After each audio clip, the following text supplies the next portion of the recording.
Agression rwandaise, les Bembe de Kinshasa au sein de la mutualité Emoya-Mbondo ont dénoncé justement à travers un communiqué lu par leur président l'injustice faite par l'Union européenne en sanctionnant William Yakotumba et Justin Bitakwira.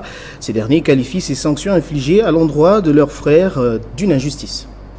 La sanction imposée à William Yakotumba est l'expression la plus manifeste du mépris que l'Union européenne voue à notre tribu et aux Congolais en général. Elle constitue l'évidence de l'injustice qui contraste radicalement avec son statut de champion de la démocratie. En effet, refusant d'agir à couvert et rejetant tout masque de pudeur, l'Union européenne démontre à la face du monde qu'elle instrumentalise nos voisins dans cette aventure désespérée de conquête de nos terres.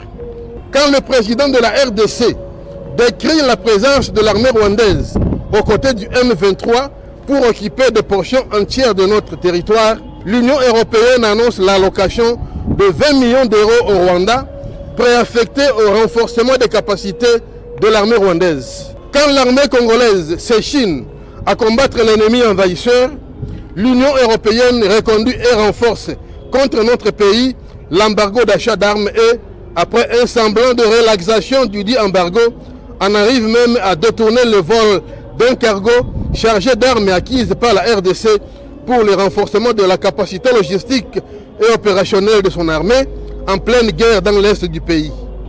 Demandons à l'Union européenne de cesser de ménager et d'instrumentaliser le Rwanda pour la conquête de notre espace territorial. Demandons à l'Union européenne d'exploiter rationnellement les rapports mapping et de créer le tribunal pénal spécial pour la RDC afin de sanctionner plutôt les vrais criminels qui y sont cités. Les opérations d'enrôlement des électeurs ont débuté ce samedi dans quelques parties de la République démocratique du Congo. Pendant ce temps, les acteurs politiques sensibilisent leurs militants pour accomplir